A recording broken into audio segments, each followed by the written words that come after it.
The next pattern, after we've opened up from the barrel rolls and we've ended back line 3, 5, 1, 2, 3, you notice that I'm not joining in. I'm stepping out and ending the pattern on the count of 5, and that's how she knows that the pattern doesn't keep going. The next pattern that I'm going to do is a pattern called the airplane, in which case both of the partnerships step back at an angle sideways. We're going to cross in front with my right, her left foot, step back on the count of 3, change the hands, and open back up to the same position.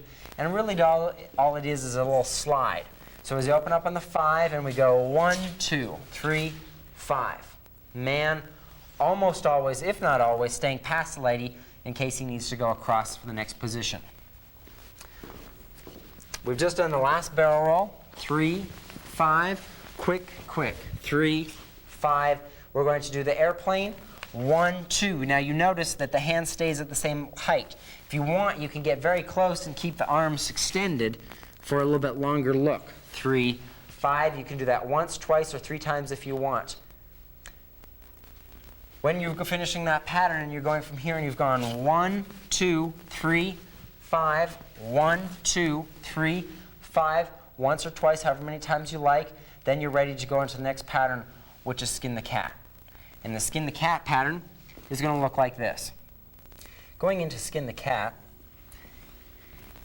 after we've done the airplane and we're about to now take the man's right hand, turn the lady for a full pivot, not just a step sideways like the skin the cat, but a full pivot, man stepping across from his alignment across onto the lady's alignment on the count of 1, and he's grabbed both hands. At this point in time, he's going to take his left hand up and the right hand through as he makes the lady spin back line of dance to her count of 2, keeping his right hand extended, and then asking the lady to pivot once more as he crosses in front and then steps back as he asks the lady to face. Going the other direction, man's past as always.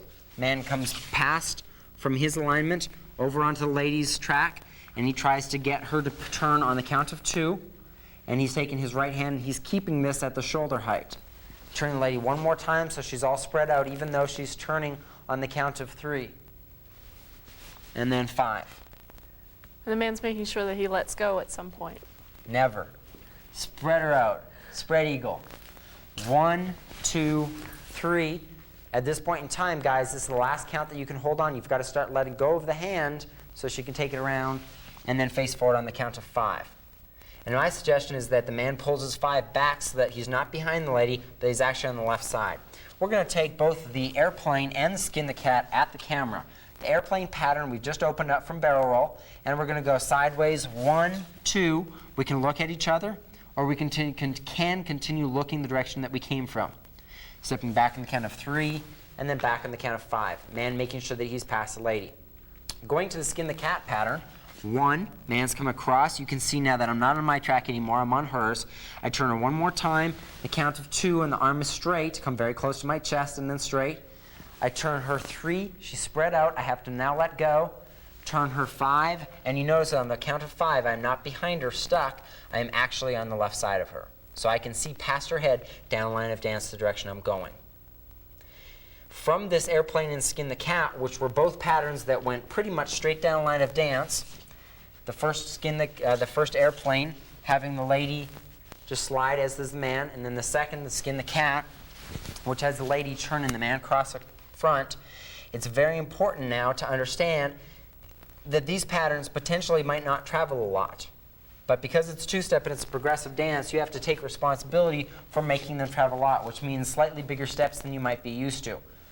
1, 2, 3, 5, which makes it travel a little bit more, and then the skin the cat. 1, 2, 3, 5. Also the man not stepping back. Men have a tendency to step, and this kind of makes sense, to where the lady isn't now instead of where she won't be as soon as she moves. So on the skin the cat, 1, 2, men have a tendency to acknowledge that the lady's here and dance around her, but because the lady's moved, they've ended up traveling around too far. It's going to be much more important to acknowledge that the lady is continuing to travel, and you could stay very tight, and she will still be able to get past you. In some instances, and when Resa and I dance, because she's comfortable with moving a lot on her turns, And it's not always a good idea, but sometimes I'm asking her to, and on this specific pattern, I am asking Resa to travel a lot. And if she travels a lot, my footwork becomes much different. 1, 2, 3, you notice I didn't cross, and then I can stay back. That way it allows me to stay tighter to her. And depending on how much the woman travels, the man's footwork can just keep adjusting. Eventually you might get it incredibly progressive. 1, 2, 3, 5, the man backs up even more. Our suggestion is to start off with a cross. That's the most comfortable. If you can get to where the lady's traveling comfortably and in balance, still doing good pivots, you're more than welcome to just bring your feet together and then step back on the count of 5. One more suggestion about that pattern. If we were to come out and we'll show you, right now the man is having his left shoulder face the lady pretty much the entire time, and he's facing the outside of the dance floor. The other suggestion could be that the man goes through and turns, brings his feet together on 3, steps across his body and forward on the count of 5. That would be another suggestion, and that depends on comfortability. That's a footwork that I enjoy using sometimes, but like I said, that's your personal preference. You have both to choose from.